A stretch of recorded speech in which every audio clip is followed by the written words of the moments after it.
got it. So let me see if I can position that.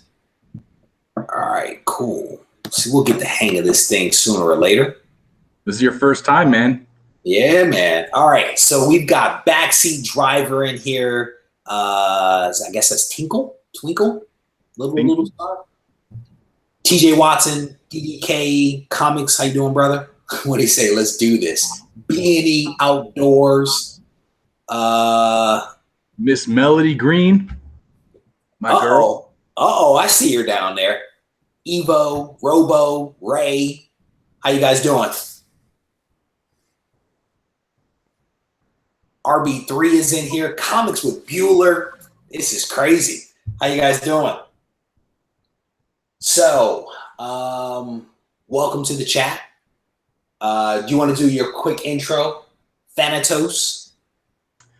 I mean, I hope that everybody here knows us by now, but I am Matt, aka Thanatos, and I'm here on Mr. Reggie's channel. He invited me, and I'm excited. Last time we were live on my channel to do some unboxings, and this time we're sharing the load. He says, is this the test duo? So, Reggie here, your friendly neighborhood bodybuilder and comic book collector, and welcome to my channel. Matt reached out to me a couple of hours ago, and he sent me on Instagram a photo of a box. And everybody knows this box. It is the CGC box. So as soon as you see it, you know exactly what it is. And he's like, hey, are you going live tonight? And I'm like, if you've got that box, I am going live. And what's funny is that he had his, and I had a magical box arrive about an hour or two after he showed me his. So we will be doing a couple of unboxings today. Matt's got some really good stuff, I believe, in his box, and I've got some special stuff on my side. So again, welcome to the chat. We are going to get down to business with unboxing, and then we're just probably going to talk a bunch of trash about random stuff. So you guys know how it goes. Hey, how mad would you be if I unboxed an AF-15 right now? Did you watch my video earlier? Dude, if you pull out that AF-15,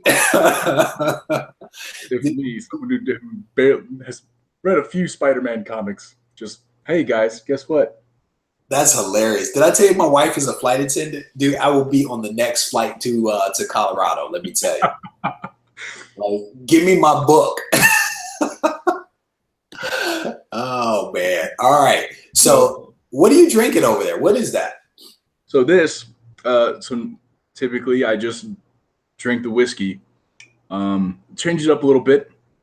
This is called you can either call it a Kentucky Mule or a bourbon mule. Not a fan of the Moscow Mule, not a big vodka guy. So I took the classic whiskey, threw some ginger beer in here and a little bit of lime, and some ice. That's delicious. A nice cup. That is a nice cup, dude. Goodness. Yeah, it's fancy. It keeps your stuff cold. It is definitely fancy. All right, so we've got a couple of people commenting here. There was a comment here about keeping your AF-15 in your pants. The Great Legend. The Great Legend is here. How about that? Boy who had 7. That's my man. I love that dude. So here's the thing. He sent me a message earlier today and saved me a little bit of public embarrassment. And I am a fan of anybody that does me. I had a couple of spelling errors in my stuff, and he sent me the most polite message like, Reggie, take a look at your page. And I was so appreciative of that. So thank you, boy who had 7. It's a good dude. I always love in your videos when you know that you watched what you already like filmed, and you put like a little blurb at the bottom. Like the other day, like, was it real talk? Or like, are you correct yourself? It's so fantastic. Dude, I'm just having fun. Because here's the thing.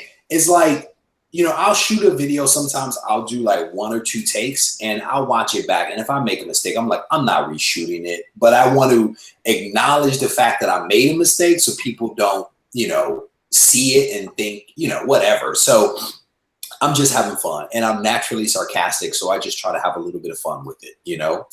So at least you put a little effort into it. My videos, 1 take. That's it. Do you do 1 take?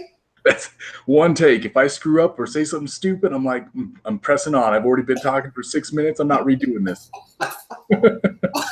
Oh, that's awesome. I like the video that I put up today. I had a mistake in my intro, and I was like, you know what, forget it. I didn't edit it. I was just like, it'll be what it'll be, you know. Tony Sanders, how you doing, brother? What is it? Boy who has 7 one take. He's like Jay-Z with the one takes, right? Cheers from Cameron. We got some cool people up in here. Some good people. All right, cool. So let's go ahead, Matt. You up first? Yeah, I can. So we talked about me having 2 boxes today, and one of them came, and it was not a box. It was a bag of sadness. I already I already showed TJ this as well, and I won't show who it came from, but this bag has nothing but softness in it. There's no cardboard. You can tell that there's not even a board in the bag. This was supposed to be a Spawn #1 newsstand. So that's not getting open today. I'm going to put a return to sender on that. But so let's revisit a bag of sadness. That is hilarious. I'm sorry. A bag of sadness. It hurt me so much because I was so excited about that, because you never find near mint Spawn #1 newsstands, and luckily the guy's taking care of it. He's going to send me a different copy, and all will be well. Good stuff. Good stuff. It's definitely, dude, there's nothing worse than getting a book that you've been waiting on and having the book be damaged. You know, that's just painful. Are we going book to book, or you want me to? No, I say run through your box, and then I can run through mine, because mine only has 1, so I have 2 separate boxes. So it'll balance. You made a submission for 1 book? Yes, brother, and you'll see what it is. AF-15? Actually, no. Dude, if you pull out fire like that, I'm just gonna disconnect. I feel like every single one of your videos is like, here's one of the most beautiful books of all time. But I do like your ASM #1. Yeah, you're finally getting on that low grade train. I like that. Yeah, brother, because that book is out of control. That's why. And I couldn't be happier about that low grade, you know? Yep. All right.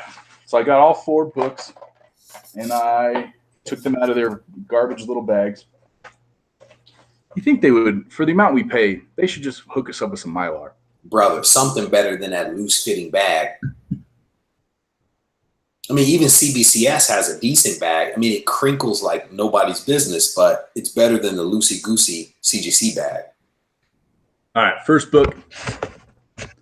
This is the one book that I was moderately disappointed in. Not a book that I really wanted in a high grade, because you know me, I don't collect Marvel. For me, it's mostly just having it to have it. But I did think that after a press, this book would do better than it did. Let's see if I can get, there we go. This is a Tomb of Dracula #10. And unfortunately, it came back a 4.5. But I did get this for a pretty good price. I'm pretty sure even at a 4.5, I got value out of it. But not thrilled about it. It's a nice looking book though, man. Yeah, I loved Blade, and I'm probably going to end up upgrading this because I think Blade has a lot of potential. Could you imagine if Netflix or any of these, like even Prime or Hulu, if anyone made some original content of like a Blade series? Yeah, it would be amazing. Yep. I actually, I'm doing a little bit of speculation that something like that could actually happen.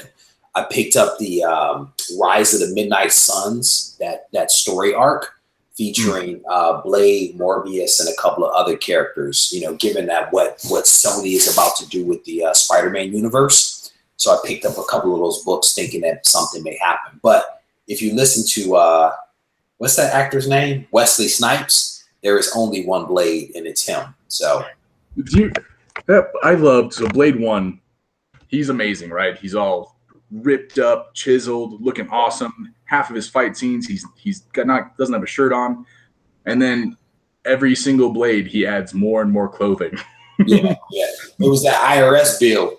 Yeah, by Blade Trinity, the dude was wearing a sweatshirt when he was fighting. He had on a turtleneck and a hoodie. He was getting a little husky. No doubt. That's funny. Wesley Snipes, man, was a solid actor. And that, you were right. The early Blade was solid. It was a good movie. And they got progressively not good movies. I still watched them because, it was still Blade and it was still awesome. Oh, so did I, brother. I can tell you, I'll sit and watch a B-rated movie in a heartbeat if it's got a vampire in it or a zombie. Seriously, my wife teases me. I don't care, No, I get you. All right. We'll go. Definitely a nice book. So, hey, let me ask you. So, if you do upgrade, what would you aim for, right? Because you're a little disappointed in the 4.5. What would you be aiming for? So, in books that I really, really, really like, for example, my Green Lantern #7, my first Sinestro, I went from having a 4.0 to a 7.0 and upgraded to an 8.0, where I think I'm happy at. That book, by the way, just finished grading at CGC today, and I am terrified. That is the first time I am because the difference in price between an 8.0, which is what I bought it at, and a 7.5 is almost $1,000. Ooh. Like there's a huge gap there, and I don't understand it. But so I'm really hoping that they're nice to me and they just at least let me keep the 8.0. But I did have it signed by Joe Giella, so we'll see how that works out. But like my Green Lantern books, I do want them in higher grades. I want my John Stewart I got it in a 9.0. Yep. But these kind of mid-tier characters that I really enjoy, but maybe not necessarily are my favorites, I'm completely okay with like that mid-grade range. So I think for Tomb of Dracula #10, I wouldn't mind upgrading to maybe like a 6.5 to 7.5 and be completely happy with it. Got it. That's helpful. Because, I mean, people always say upgrade, right? And it's like, well, what does that really mean, right? And what is the thought process that goes behind that for that particular book? Or is it just like an even number for everything? So that thought process, I think, was helpful, at least for me to understand how you approach it. So thank you for that.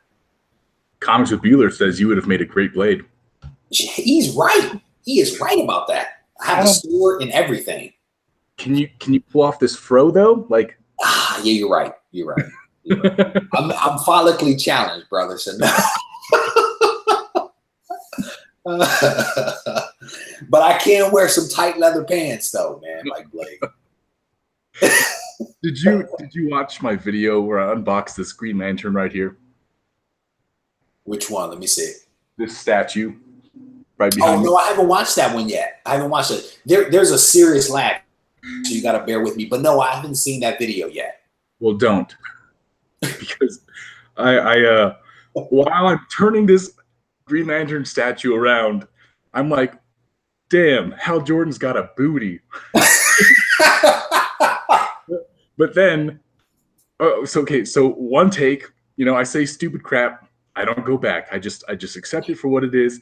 So I say that Hal Jordan has a booty, and then 5 seconds later, I'm like, he's over here looking like Reggie. No, I didn't see it because I would have said something about that.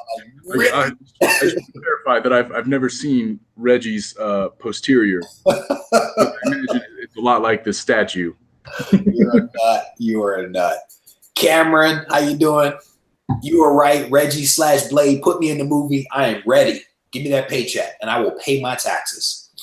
You could be Luke Cage. I could see that. Anything involving cash and movies, I'm in for. You're in the right state for it. Yes, I am. Well, I'm a little bit too north for it, though, unfortunately. So how do you think I should do this? Should I go progressively up in grade? Or Let's do that. Let's save the big grade for last. All right, let's do it. Let's do it. Out of all of these books, this is my favorite. And you guys know why. Because the Rifleman is back, baby. Oh, boy. So inappropriate. Good golly. Jeez Louise. This book, one of my favorites, best covers ever. Who I think it was Silver Age Day that first showcased this book. And that was when I knew, like, I have to get it. But it came back a 5.0, which I am super happy about. Off-white to white pages. Wow. I really wish they would say something about it, though. Like, it just says a Chuck Connors and Johnny Crawford photo cover. It should definitely say controversial, awkward, wiener cover. Highly inappropriate. Oh, man. But I cannot wait to display this because I want to look at it every day. That is hilarious. That's a crazy cover. You don't really collect any like obscure. I mean, I guess the Wit's End one is kind of obscure. Yeah. I mean, that's a little out there. No, I'm pretty straightforward in my stuff, man. I love the superhero stuff. I don't deviate a whole lot from that. I did pick up as a act of kindness. Somebody sent me some Golden Age books that were like Walt Disney, Mickey Mouse, Donald Duck kind of stuff. But I'm pretty much just focused on superhero action, and that's pretty much it. Yeah, it's hard when like you go to Mile High Comics. They have all their superhero stuff, but they have such a huge assortment of all these off-brand. Like the Disney stuff, like the old Davy Crockett, the Dell, 4-color, all that stuff. Yeah. But it's kind of one of those rabbit holes you don't want to jump into because there's so many comics that it would just be exhausting. Yep. And I mean, for me, and I always talk about this, like there's no wrong way to do this hobby. And I think people have to do whatever it is that makes them happy. If they want to kind of meander back and forth across genres and stuff, I think that's great. But for me, it's like it's just not me, I am I'm debating this whole Golden Age thing though, and I have a video that I've recorded that I haven't released talking about Golden Age. So I don't know. We'll see.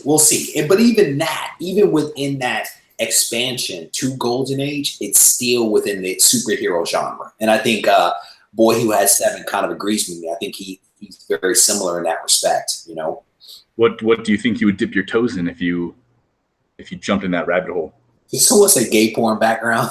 That's that made it so much weirder, and I'm not too sure if I want to display it anymore because that totally creeps me out. Like, it's one thing when it was just an actor, and now it's like, no, he was legit in gay porn. I don't want to go. Was he? Chuck Connors gay porn. Was he? I'm not gonna do it. Someone else could do it. Someone's saying that you guys lost video, so hopefully it comes back. What was the question? We started talking about gay porn and I lost the subject. Golden Age books that Human Torch, brother.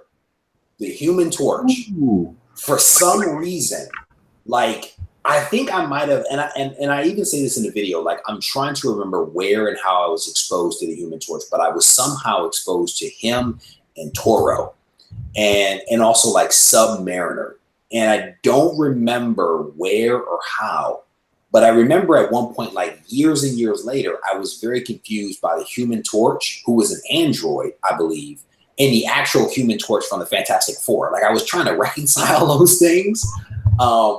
But that character, or those characters, I should say, if I were to go Golden Age, it would be to collect some of that stuff. I really like, that's like what, is it Mystic Comics?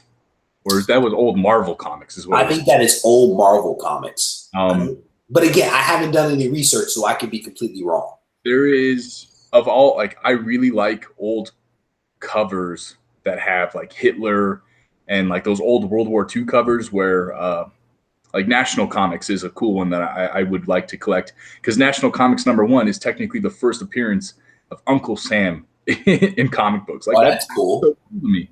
But I love it when they're knocking out Nazis, and I'm not going to say the Japanese, but and they paint the way they drew Japanese people was terrible, by the way. Yeah. I know exactly what you're talking about with that. So yeah, but it's like, I may pick up a book or two. I need to think more about it. There's a couple of guys on Instagram, man, that when I look at their feed, it's nothing but Golden Age stuff. And a lot of it is Human Torch stuff. And so it just kind of blows my mind. So Cameron's going to get a beer. The Spidey fan just get, hey, Spidey fan. That's my man. How you doing, brother? In the Jim Lee Jon Stewart cover. Yes. The answer is yes. I will be getting that Jim Lee Jon Stewart cover. Oh, wait a minute. So the Timely Comics, that was Marvel Comics in the Golden Age. Spidey fans talking about my wall. Thank you, brother. We did some good work back there. Got to do the front wall at some point. And the Android Torch versus the Submariner. Yes. Classic covers between the two of them. So I may dabble. I want to find out if Marvel Unlimited actually has some of those books because I like to read them. I'm a big fan of, yes, enjoying the cover art, but I also like to read the story. So I want to take a look at that. Spidey fan color and pencils too. Cameron, what kind of beer did you get, Cameron? While you're talking about beer, I'm going to grab another cup. Okay, go for it. Yep, I got you, John. I hear you. John's saying that he's, not yet a Golden Age enthusiast. Again, neither am I, brother. I'm still in silver, copper, and Bronze Age right along with you. But we'll see. We'll see if I stick my toe in that water in my wallet. Matt, what you got over there? Speaking of another drink, you guys see this gift that Melody got me. It is the coolest. I love mugs, and I love having like coffee, obviously. Well, I mean, I guess not obviously. You guys never see me drink coffee. She got me a Green Lantern mug, and it's got Hal Jordan here. And when you put hot water or hot coffee or anything in it, the entire Green Lantern Corps like shows up. And like, it's the coolest. It goes from Green Lantern, and then it says Green Lantern Corps, I think, down here. That's cool. It's a nice cup. It's a sweet cup. Thank you, Melody. I don't know if she's actually still in here or not. You guys give the best gifts. Comic books and comic book related items. She's great. Everybody keeps giving me crap because I keep saying stupid stuff on YouTube about her. Like, it's just temporary girlfriend. Oh, yeah. Oh, I remember that. I cringe with that one. But here's the thing.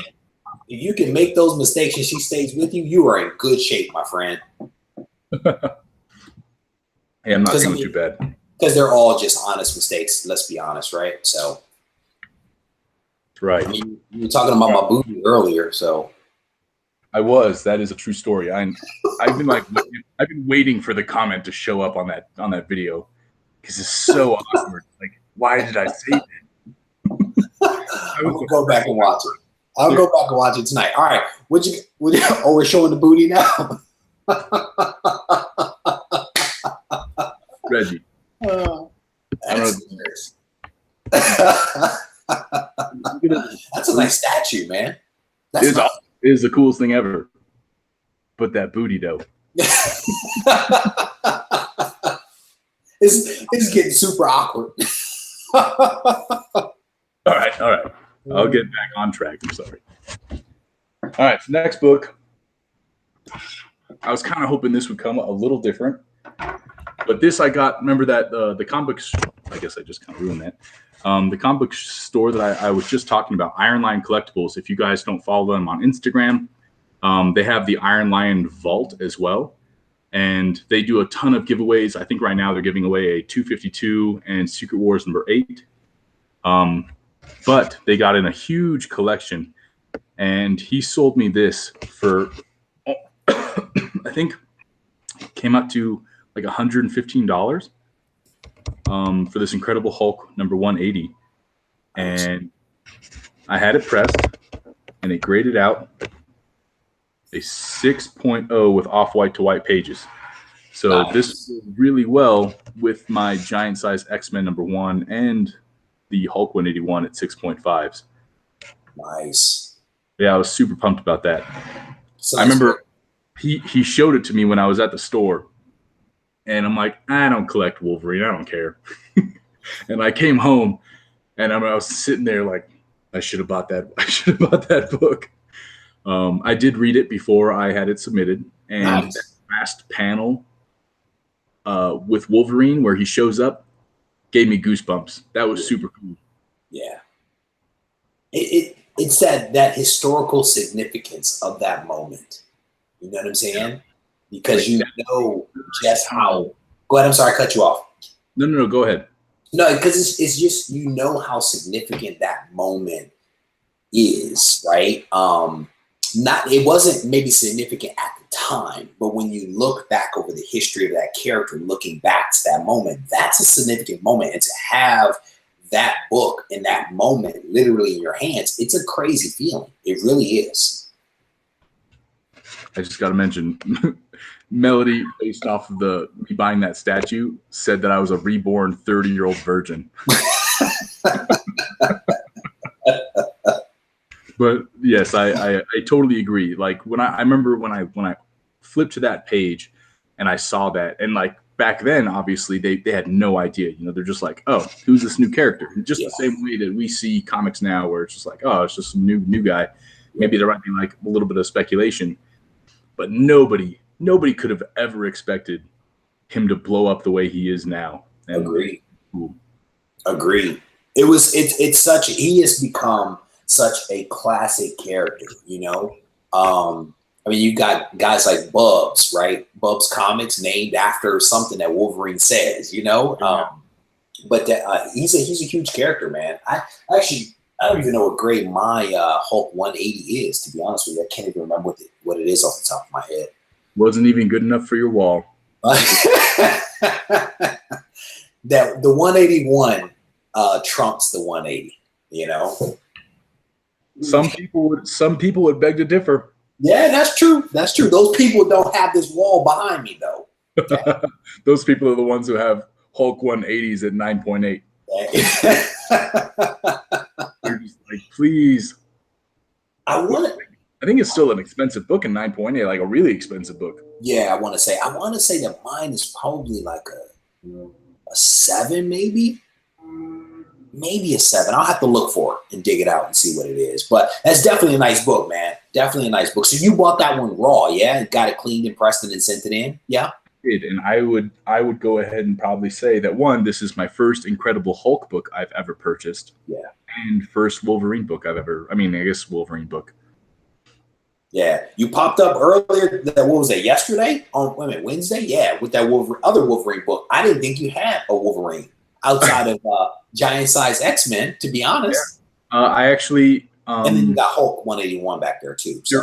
During our Comic Core trade night, I traded Jeremy Edwards, Trinity Entertainment, a Batman #1 from New 52, for a couple books that have Wolverine on the cover, and which included that Wolverine Weapon X, which I thought was really cool. And I love Adam Kubert's work, so I was totally okay with that. It's a solid book. Jacob is asking about Mark Jewelers variants. I actually don't know Mark Jewelers. So do you? Mark Jewelers were copies of comics that were sent, I believe, I don't know if it was only overseas locations, but at military bases, when they sold comics on base, they would have this Mark Jewelers insert, which was like, I think it was a bunch of jewelry and stuff. But it was just a page in the middle of the comic book that they would throw in there. And CGC will annotate a Mark Jewelers variant. As a military guy, I think that's super cool. And I would have, like, every time I see a Mark Jewelers come up, I would probably pay more for it. And I know there are specific collectors who really go for Mark Jewelers variants. That's cool. I didn't know that. So thank you for that. And thank you, Jacob, for asking that question. Yeah, apparently pretty easy to spot, because that page is a pretty thick piece of paper. Yep. You can spot it pretty easily. So Robo is asking a question here around why 180 isn't his first appearance. So it's my understanding that 180, Hulk 180, that is actually Wolverine's first appearance. it's not his first full appearance. And there is a difference in a lot of cases between a first appearance and a first full. The first full appearance is where the character actually appears throughout the book and also appears on the cover. And a lot of times it's the first full appearance that's actually worth more than a first appearance. And in the case of Hulk 180, it's actually just a cameo appearance. But 180 is indeed a first appearance. It's just not a first full. I was always under the impression that in order for it to be a first full appearance, it has to be, for example, that was a big thing with Hellboy, because you could say that his first appearance is in that dime press number 4 that you have 2 copies of, though it was just a him on the cover. But people, to me, if he has to be, I think they mentioned it has to be 4 panels, at least 4 pages or panels of him in it, in order for it to be considered like a first full appearance. Yep. So even Mike Mignola will say that San Diego Comic-Con Comics #2 is his first full appearance because it's the first time he appears in a few different panels. Yep. And that's the one you have 2 copies of, yeah? Yeah. I mean, I do. Yeah. So that whole issue around first appearance, first full appearance, and that kind of stuff is actually something that I covered in a series. So on my channel somewhere, I started out with Adam Warlock in the big debate between what was his true first appearance and what is his full appearance. So you may want to check that out because I spent a lot more time going into detail. But and it is kind of crazy the difference between, like TJ actually just mentioned, and Darkseid is an exception. Which is more valuable? Because Darkseid, his first cameo appearance is in Jimmy Olsen, Superman's pal Jimmy Olsen, number 134, and his first full appearance is Forever People number 1. Yep. But his cameo appearance is more valuable by far than his first full appearance. Yep. And Robo is basically saying that he wishes there was some consistency, and I would completely agree with you because, you know, if you look at certain books, and in one of the videos I did, I actually ticked off several books that were very consistent in that. It was like Hulk 180 versus 181. It was the first appearance of Gambit and X-Men. What was it, 266? There were like 3 or 4 that I ticked off, but there are some inconsistencies to the point that you guys are making right now. And like, who knows why? You know, I think it's just one of those things that it's like someone decides, and then it's just that thing. It gets written down, it gets recorded, and it gets regurgitated, and it's that thing, you know? So, I don't know. All right. I got my last book, and then it's your turn. All right, cool. And this one was a big one for me. This is my second copy that I've ever owned. And the first copy came back in 8.0, and I decided to sell it to a friend of mine. And then when I watched Avengers Infinity War, and there was obviously like the big shebang at the very end with Nick Fury making that call, I was like, I need to go get another copy. And I picked this up on Comic Connect, showing that it was a 9.0 grade. And I didn't have it pressed or anything. I just sent it straight in. And I got lucky. Oof. This number 1 came back a 9.2. Wow. So, yeah, I regretted, as soon as I sold it, I regretted it. I sold it for way less than it was probably worth. And I wanted to make sure I had another one of these because I think with Miss Marvel really coming into the MCU, obviously it's not what is her first appearance, Carol Danvers' first appearance? Oh, I can't even remember off the top. Well, was it her actual appearance as a person, or when she got her powers from Captain Marvel? I mean, because there's like a sequence with her, you know? Yeah, so this is first appearance of her as Miss Marvel. Yep. But then there's her first appearance as a person. Yep. And I think that is still much more valuable than this one. Yep. But I think there's like 3. I think it was like 3. It was like her first appearance. It was like her, and I want to say it was like something like a truck or some kind of accident or something like that. And that's it was an issue where she got her powers, and then it's this one. But this is a gorgeous cover. That is really nice. I love the cover art. It's fantastic. That is really nice. Is that Jonah Jameson and Peter Parker and Mary J? I think so. Yep. John Romita. You said John Romita? Yep.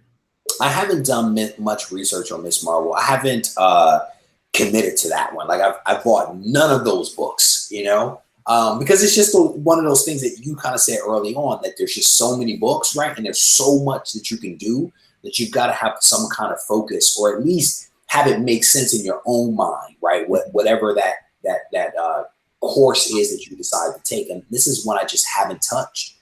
You know, what is the girl's name? Brie Larson? Is that her name? Yeah, Brie Larson. Yeah. She's wonderful. Yeah. Yeah. Say no more. I think the preliminary pictures of her as Miss Marvel or Captain Marvel are pretty underwhelming. Yeah, with the green and was it dark green or green and black suit or whatever. Yeah, yeah. She did not have a booty in those photos. No, the boy who had 7 says it was Marvel Superheroes 13. So I had 13 right. I was completely wrong on everything else. So it was Marvel Heroes 13. Okay, yeah, because I knew it was like a sequence of books in which it actually happened. So out of these, so Marvel Heroes 13, Captain Marvel 18, she gets her powers, and then this Miss Marvel #1. Which of these 3 would you guys in the chat prefer? Like, which would you rather have? I mean, the Great Legend says he sold one of these for $20. Brother, if you have books like that to sell, can you just send them to me? I'll buy them. I want his Showcase 22 so bad. All right, so what was the question again, Matt? It was between the 3 books, which one would you want? Between these 3, yeah, which one would you want? And what, like, obviously the significance in each is kind of different. Yeah. Like, which is kind of that whole first appearance, cameo appearance type. With her, it's 3 different ones. Which would you rather have? PD Hobbies says Miss Marvel #1 for me. Yeah. DDK Comics, Miss Marvel for me. Tony Sanders. Tony wants Marvel Heroes 13 because he has the others. Yeah. Everybody wants this one. Way to go, me. I would actually get the same one, to be honest with you, because that's a gorgeous cover. The cover is fantastic. The cover for Marvel Superheroes 13 is actually pretty cool. Mm-hmm. But yeah, this by far is way better in my opinion. Yep, that is a gorgeous book. You're gonna make me get that thing, just like I was tempted to get that Spawn 1 newsstand earlier today. Well, I'm glad you didn't, because you saw the bag of sadness. Yeah. Dude, I don't need any bags of sadness coming in my house, let me tell you. I want to open it so bad to see what is going on in there. Yeah, it's probably best that you don't. Just send it back just like that. You know what I'm saying? Yeah. Says your guy at your local flea market is selling a Miss Marvel #1 and you haven't bought it yet? Give me that guy's number. Miss Marvel for Evo. How about Avenging Spider-Man #9, first appearance of Carol Danvers as Captain Marvel? Is that the one where they're like on the cover shooting up into the sky? Because if so, that book is ridiculous in price. Yeah, that is an insane book right now. Right, it's crazy. And what is the difference between Miss Marvel and Captain Marvel? Like, same power set, same everything. What, different costume? She just takes the mantle of Captain Marvel versus it's a name change to me. It doesn't make sense. I don't understand it, brother. And what's interesting is that the whole Captain Marvel thing, I think there was some dispute, and I may need to go back and do my research, but there was some whole dispute about the title Captain Marvel between Marvel and some other company that was using the name Marvel at the time. And basically it came up with the character Captain Marvel and published books periodically about him to show that the name was still in use so that they could retain the rights to the name Marvel. So I thought that was a little interesting about that particular character and that naming convention. And then the whole Miss Marvel, Captain Marvel, I don't know. I haven't even looked into it, to be honest with you. Excellent, great, beautiful book from the Great Legends. I love the Great Legend. He makes me so happy. He's such a nice guy. So yeah, no, this was Spider-Man jumping on her show. He owns 9.8. Wow. Is it Ian or Ian? That's a nice book if you've got that in the 9.8. Tony Sanders has his. He just sent it off to CGC. Captain Marvel was Marvel. Yeah, true. The 27 variant covers coming out for FF1 coming. The only Fantastic Four #1 covers that I personally want, even though I'm not a Fantastic Four kind of guy, I want the Art Germ covers, which is pretty much 4 of them, right? Because he drew one cover for each person. Those are cool. And then the Adam Hughes cover I need to order, which is, I think, only from Unknown Comic Books. However, the unknown that Adam Hughes cover, he didn't put what is her name? What is Invisible Woman? It's not her in his cover. It's when the Inhumans lady, the red-haired lady, substituted for her. So that's who he has on his cover, which I thought was kind of different and unusual. That's a good cover to have, the little homage cover. Brother, that is a sick cover. It is a fantastic. Is that Alex? You said that's from Alex Ross's page? It is from alexrossart.com. Comic book collection from Instagram actually sent that to me earlier today. That's a really nice homage cover, man. I was actually just looking at Adam Hughes's Twitter when he was talking about, someone was talking about how he drew the Thing really, really well. And he said that it took him a few days to make the cover. And it was only a few hours to draw everybody, but the Thing took him forever. Yeah. And it looks really good. God, I love Adam Hughes. Yeah, that cover you were talking about, the Art Germ, the 4 covers with one portrait of each one of them. It's really cool, and I think that they're not even that expensive. I think you can get all 4 for like $20 or something like that, which is cool, right? I mean, it's better $20 than $200 per, you know. So, all right, so I'm going to go ahead and unbox this thing over here. Do it. I have one. Well, I have technically 2. But I'm going to start with this one lonely box. And I got the notification that this thing was being sent to me from Sarasota. And as soon as I saw that, I knew that it could only be one thing, right? Coming from Sarasota, it had to be from CGC. But for the life of me, I didn't actually know what the book was. and here's the reason why. Let me unwrap this thing. I'm not even going to look at it. So I sent off a book. I sent off 16 books a couple of weeks ago, and I sent one of them solo, and I fast-tracked it, and I did the full press, not a quick press. And I thought it was that book coming back to me. And then I checked CGC because, like, I was tempted to look at the grade. So I checked CGC and come to find out it wasn't that book. That book is still in the grading process. So I was like, I don't know what this book is. And then I remember I worked with a facilitator months and months ago to get Stan Lee's signature. And when I was, having her do the witnessing and all that kind of stuff, she talked to me about getting some additional signatures from other people. And I agreed to do it. And the book basically went from Stan Lee's hands to her hands and disappeared. And that's the book that this is right here. And so I have not seen the grade on this book because it has been with the facilitator and with CGC for all this time. Here's the paperwork. So I'm going to see this for the first time here. Ooh. Is it Ooh. bad? Was it bad? Ooh. I don't know how to feel about this. Ooh. Oh, no, but it's still such a good grade. Oh, my goodness. So this is Amazing Spider-Man 300, 9.6 white pages, signed by Stan Lee on 4/1/18, David Machoni? I don't know how you say his name. I think he's the inker. Somebody's got to look that up for me. On 5/26/18, and then Todd McFarlane on 6/13/18. Do you guys know Origin? First full appearance of Venom, it came back at a 9.6. all 3 signatures right in the middle there. Ooh, man, that is nice. Okay, your reaction, was that a good reaction or was that a bad reaction? No, that was a good reaction. I'm very pleased with this. It looked pained, but also kind of excited. I didn't know. So here's the thing. Here's the backstory. I purchased a copy of Amazing Spider-Man 300 from a guy on Instagram. I'm sorry, on eBay.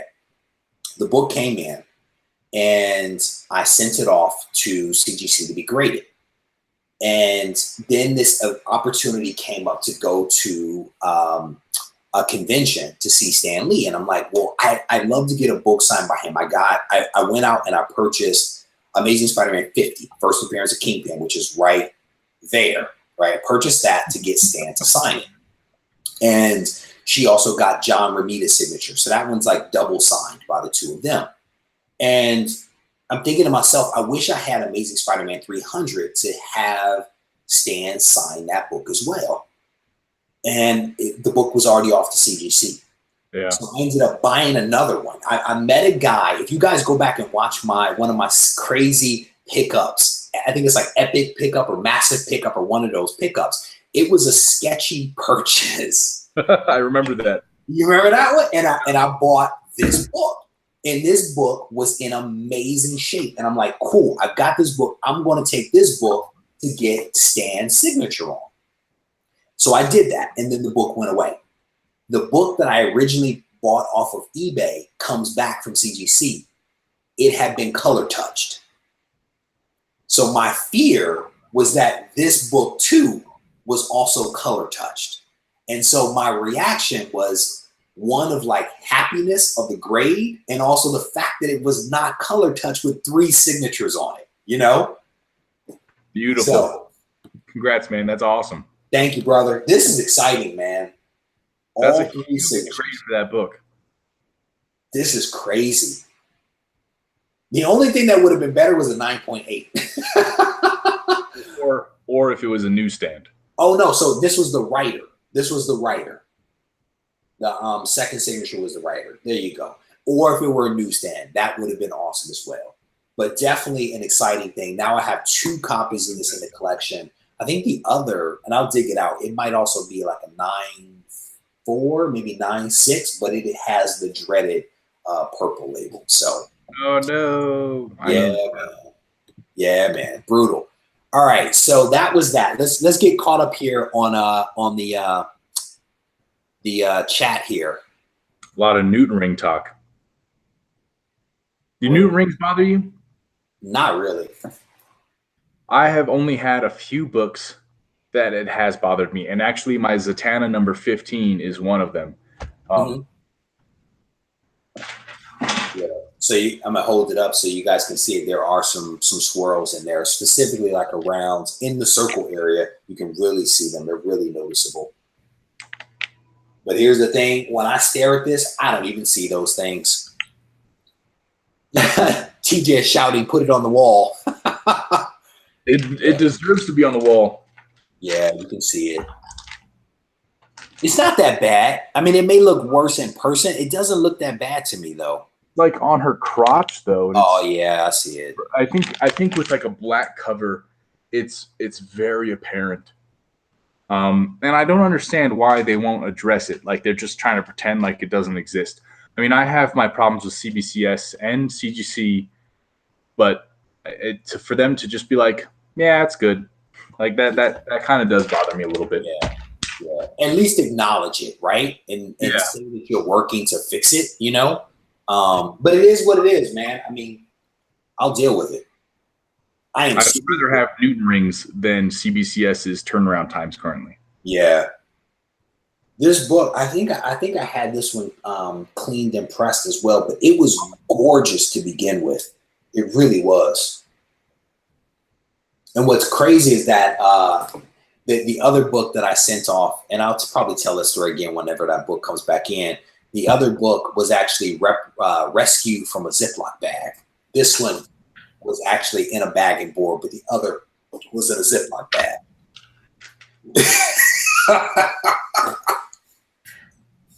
Nice hand sanitizer there, Matt. Hey man, you know why. No, Cameron saying he thought something got wet on this thing. No, it hasn't been wet. DDK Comics, thank you, brother.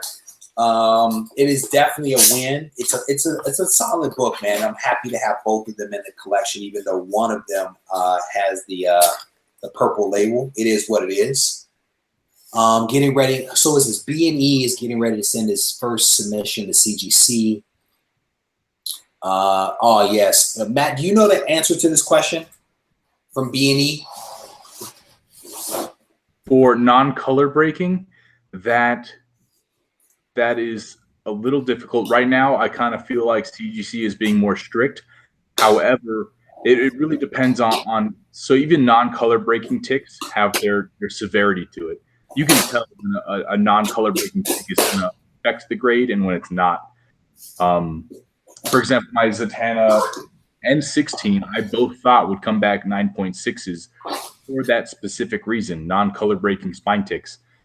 Because some of them there's no saving it. Like even you can always kind of tell that there's something there. But they didn't ding it for those two. But it's also, it's day to day. You could have a guy grade the book a 9.8 one day, and the next day, he didn't have his cup of coffee, and he'll grade it a 9.6. So unfortunately, that's really based on the opinion of the grader at the time. If you are worried about it, if it is a non-color breaking spine tick, I would go ahead and just get it pressed and send it in. That way you have the best chance of maybe reducing that non-color breaking tick as much as you can, to hopefully get that 9.8. So DS Comics is making a statement here that you can have up to 2 minor defects. A small non-color breaking dent on spine counts as a minor defect. So I didn't know how to answer that question, so I'm glad you guys took that one. Because somebody else asked me that question before, and I'm like, I don't know the rules around it. So I'm glad you guys were able to provide a little bit of context to him. And welcome to the chat, DS Comics. Tony's talking about how his turnaround times for CBCS. He's had an order from CBCS for over 3 months, and 4 CGC orders have returned in that time. So I don't know if you know this, Reggie. When I first really started getting into collecting, when I was deployed, I was in Afghanistan, and the CBCS forums were kind of like a home to me. Mm-hmm. I was a very avid CBCS fan, and I was a big advocate for their grading services because they seem to care a lot more about the people versus making money. Mm-hmm. And for a long time, I mean, if you go to CBCS's forums, you'll see my name, Thanatos, a ton. And I have really kind of flip-flopped because CBCS has had so many issues. And obviously there are reasons. When they had the big hurricane in Houston, that was where they got their plastic slabs from. And then they had the hurricanes at their actual location in Florida. Yeah. So a lot of their turnaround times got slammed, and obviously they told the customers that this was an issue. And they just recently got bought out by Beckett or acquired by Beckett. Yeah. And they've recently moved their location to Texas. And so everything's kind of, I think it'll get better with CBCS. I do still like their product. I think they grade very strictly. Steve Borak is a great guy, and he does care about the comic book community. Yeah. And I'm hoping that Beckett kind of gets the business aspect on point, and hopefully their turnaround times improve. But at the moment, I think CGC, because every collector doesn't want to send their books in and forget about them. Like it sucks when you send a book in, you want to check it every single day until it gets graded, and to wait 6 to 12 months. The CBCS issues with their turnaround times and shipping have been crazy. So I think for now, CGC is the route to go. until CBCS kind of gets more acclimated with their Beckett partners, and they kind of figure it all out and find a balance there. However, I do think that CBCS does make a great product. I'm not afraid to buy CBCS books, but I will not see comics right now. Unlike PGX books, which I just won't buy.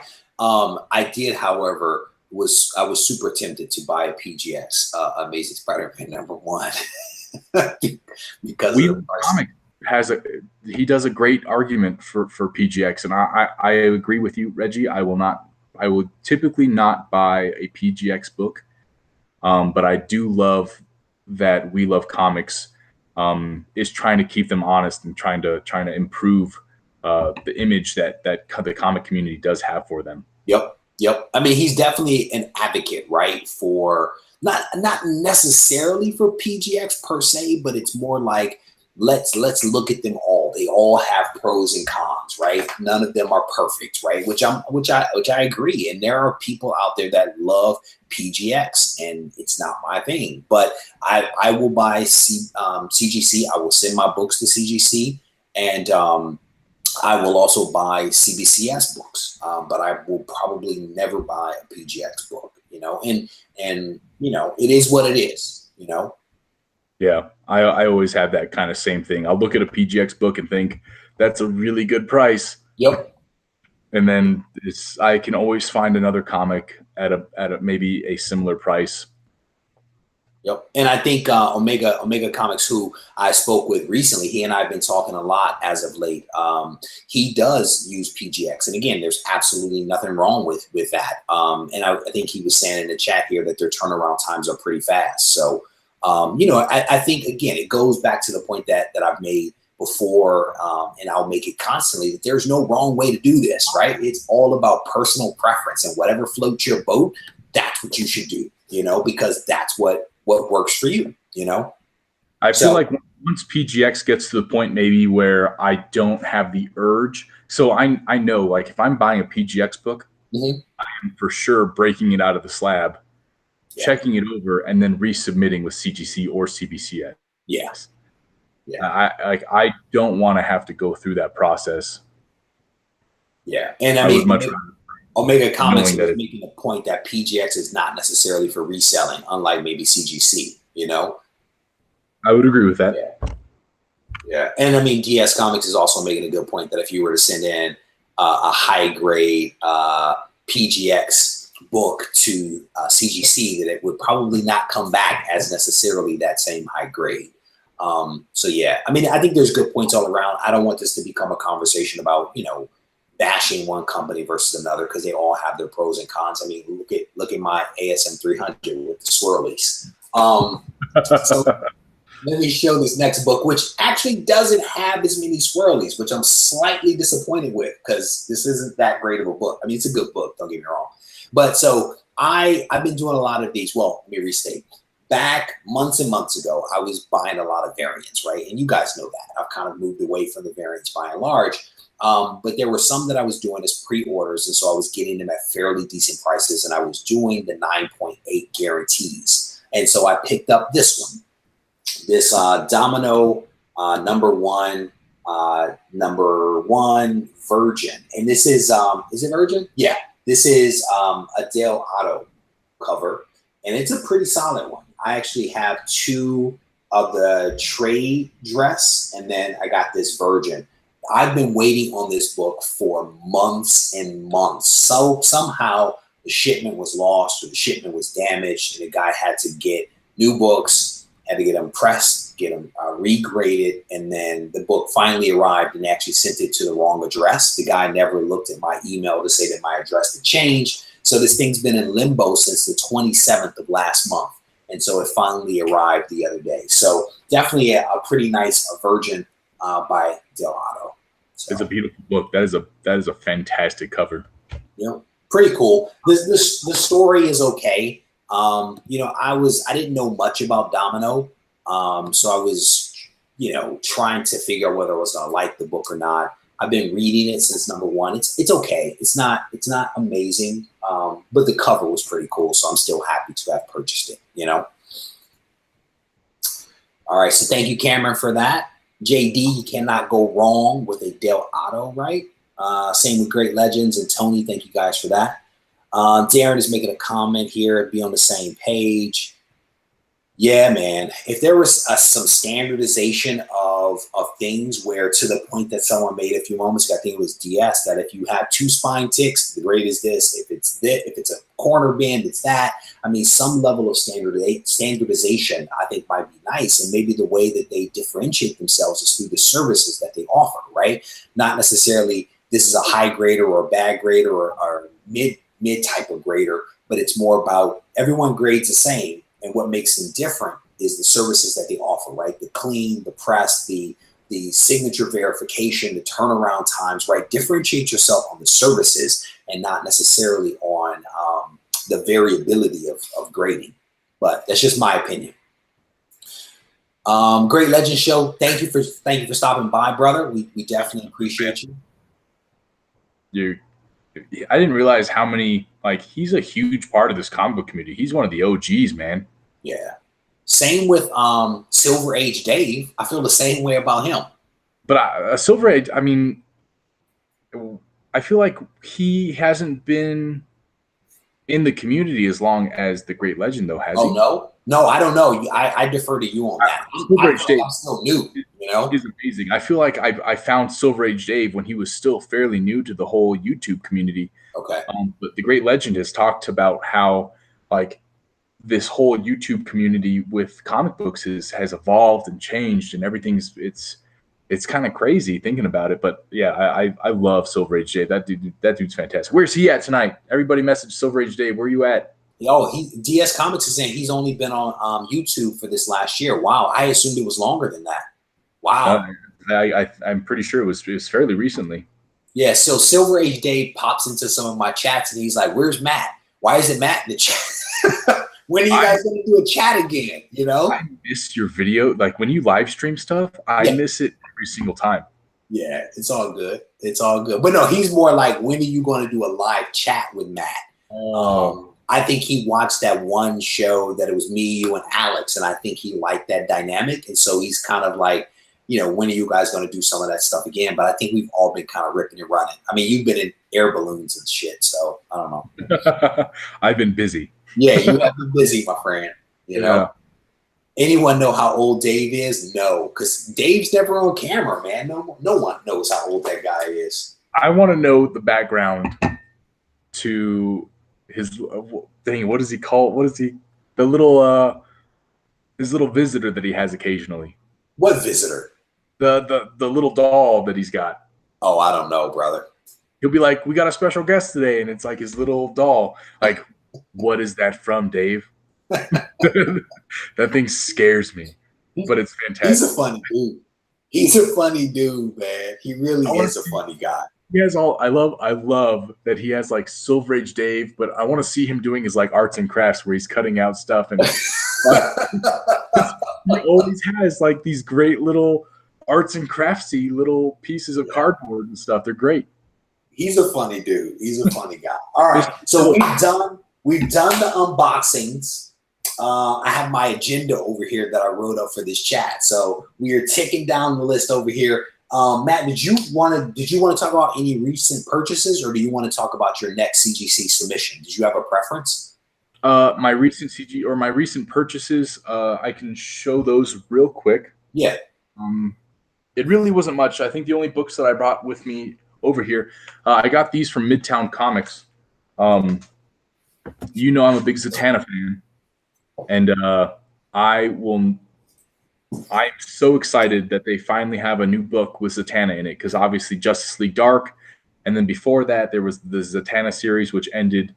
But they finally brought her back in the new Justice League Dark, headed up by Miss Wonder Woman. And if you haven't read this, Reggie, you like horror stuff, right? No, I don't like horror.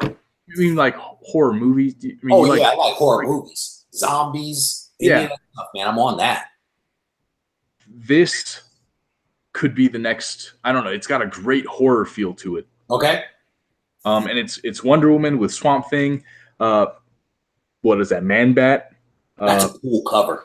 Detective Chimp, and Zatanna up here. Constantine is in the comic, and Zatanna is in this specific Justice League Dark #1. She's like the big focal point, which I'm all about because she's fantastic.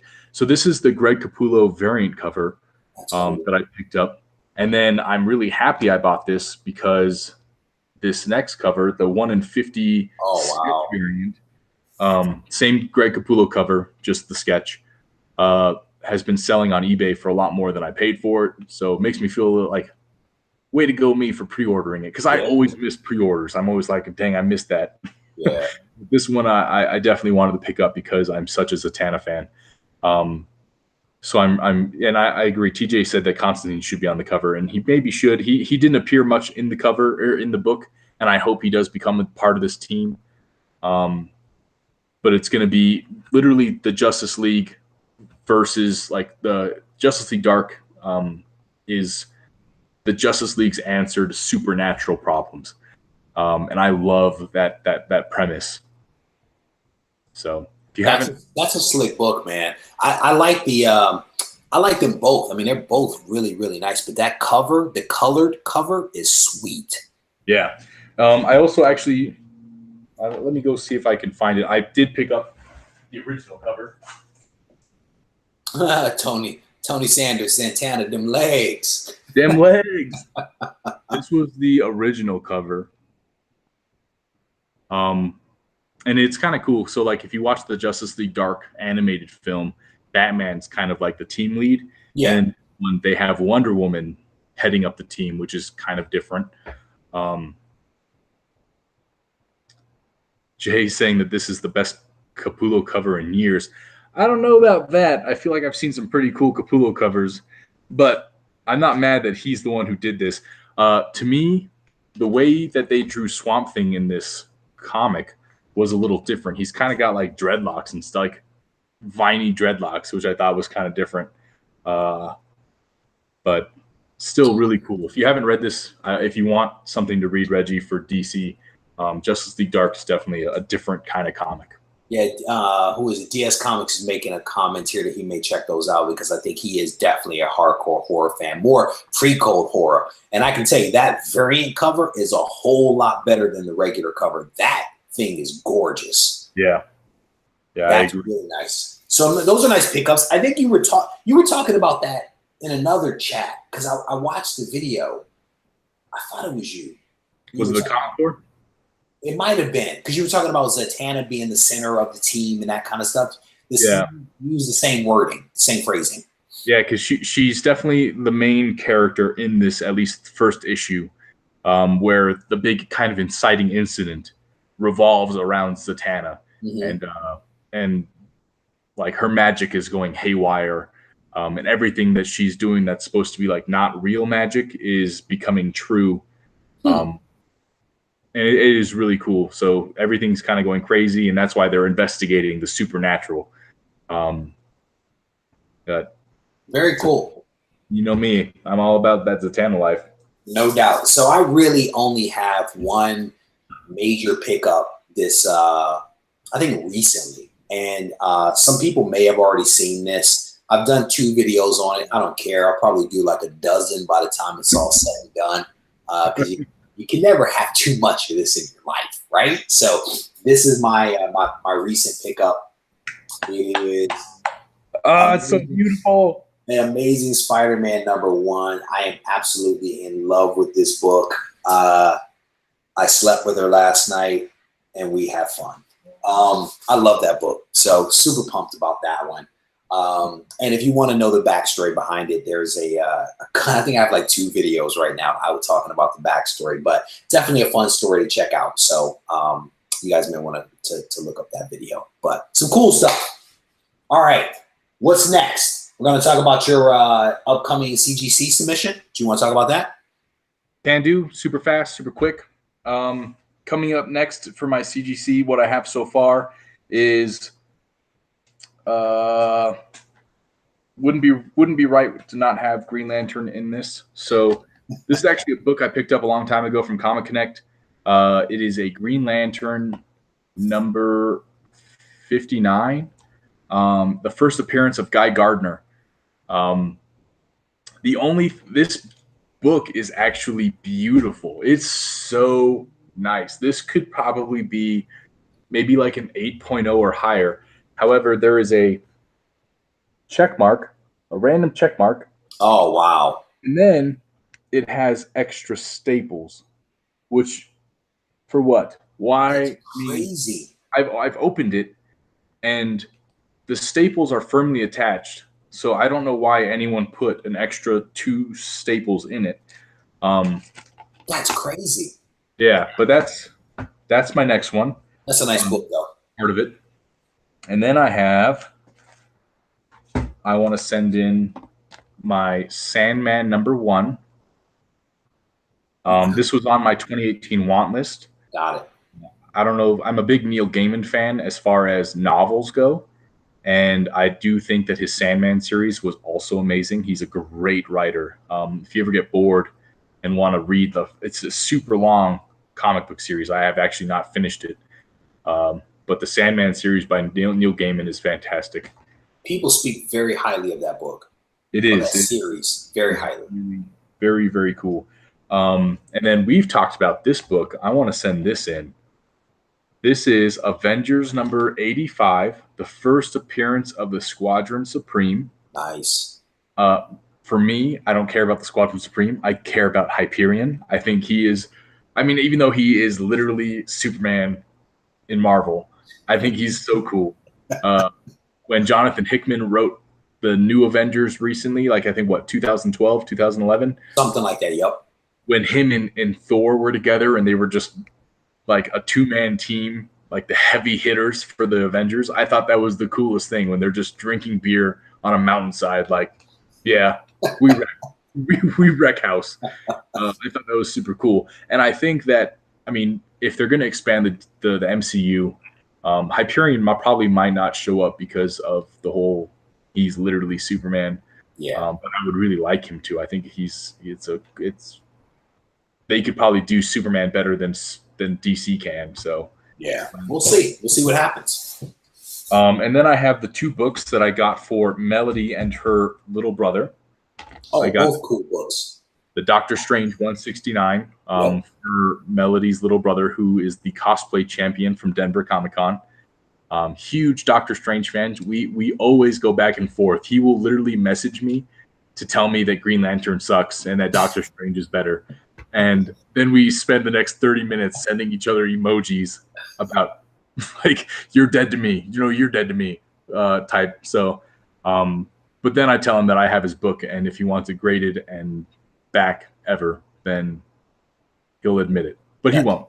That's a nice looking book, man. I like that one. It is cool. Really nice.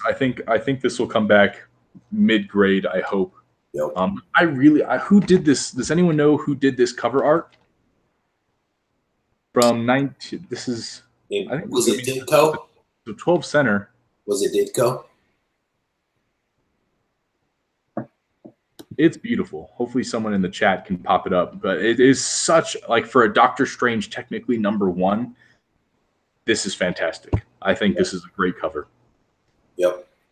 Colorado Comic Book Kid. Yeah, I think he is talking about the Denver Comic-Con this year.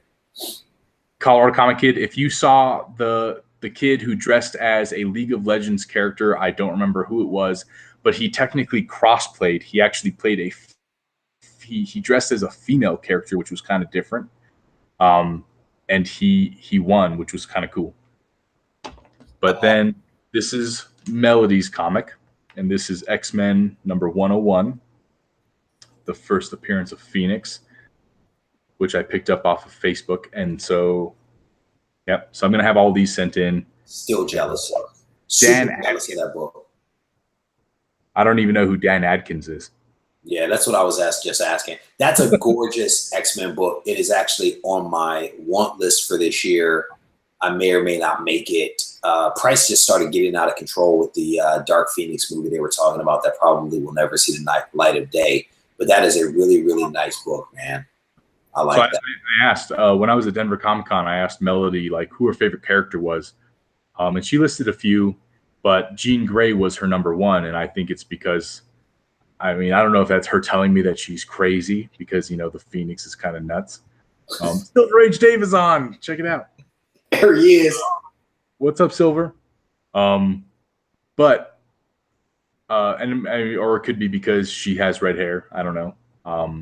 But Jean Grey as the Phoenix is definitely a cool book, and I want her. I want to get her this, and then I would like I kind of want that Art Germ, the 1 in 100 Virgin cover, to kind of go side by side as like a modern and the old, originally the first appearance, to go together.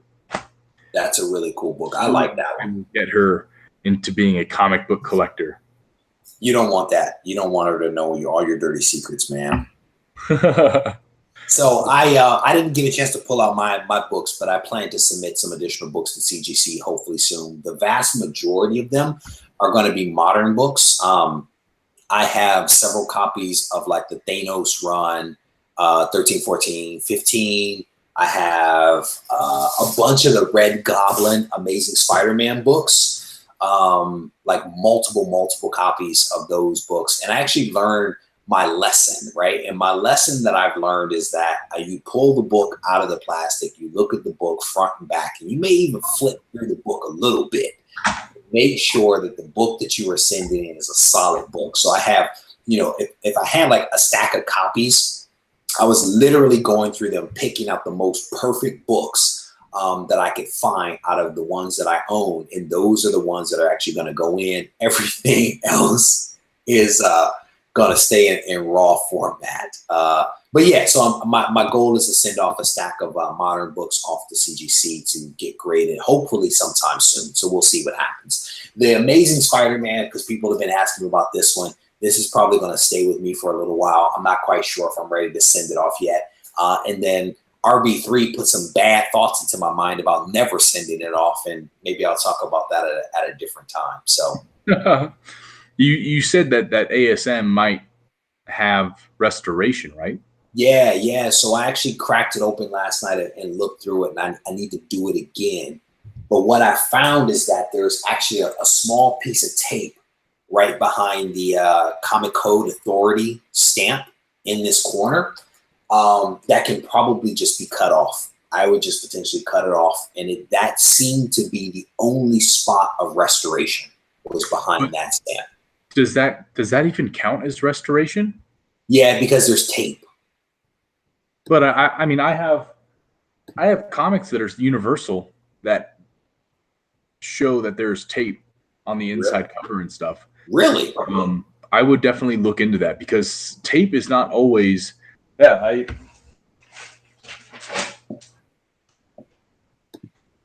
I have this Hawkman number 4. Okay.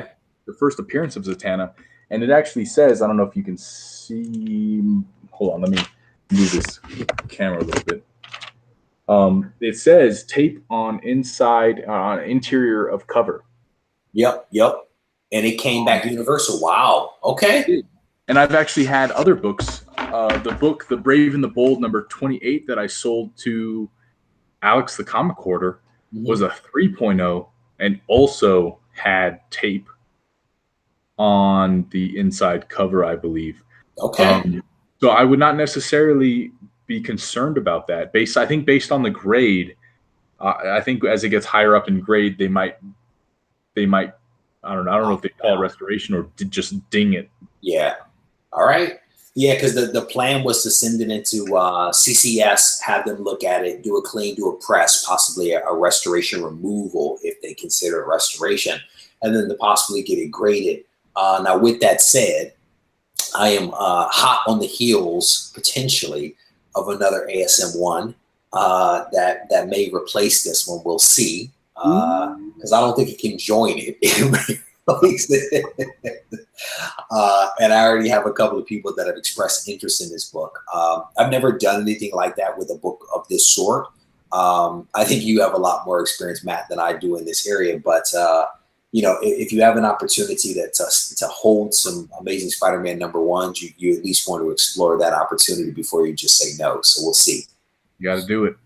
Gotta do it, brother. So yeah, and then so I have some modern books that are going to be going away, and then I have a total of 16 books that are at CGC now that are going to be coming back to me. One of them is solo and is fast tracked, and then there's an additional 15 that'll be coming back probably at I don't know, December. We'll see what happens with that. So Matt, do you want to go ahead and wrap up? Yeah, man. I think hungry, brother. I'm hungry.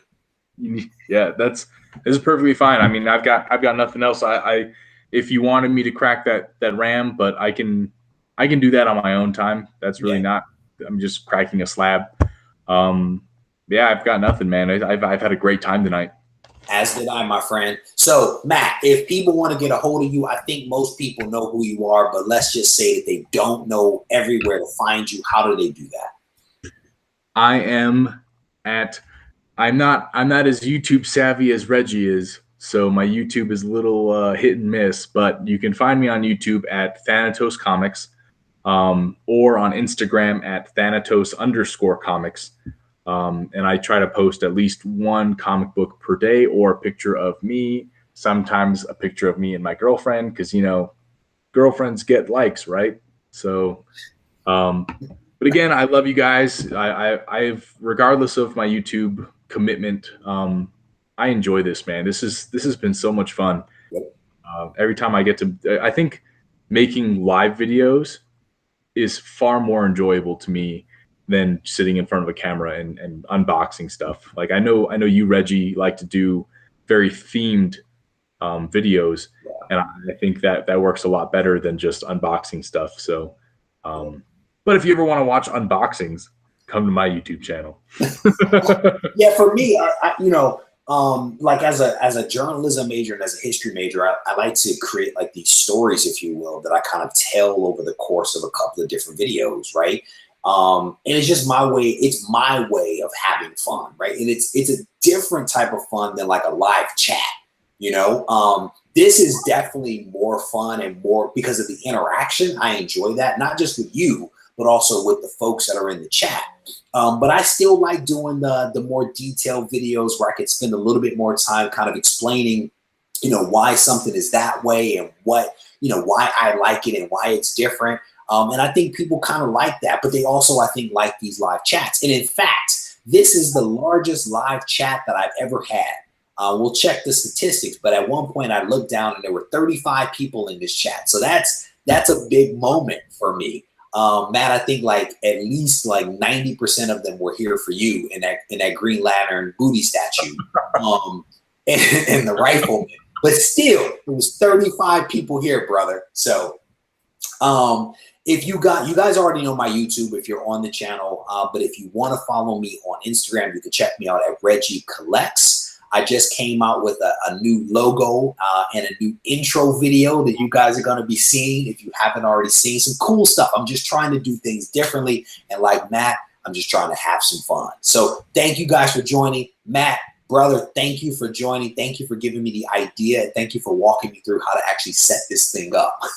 Now you know. Now we can do it whenever you want, man. Just literally message me whenever you want. I will come live and just talk comics with you. Brother, I had a lot of fun doing this. So I am going to go eat some food. You finish that drink. And, well, you already did it. Never mind.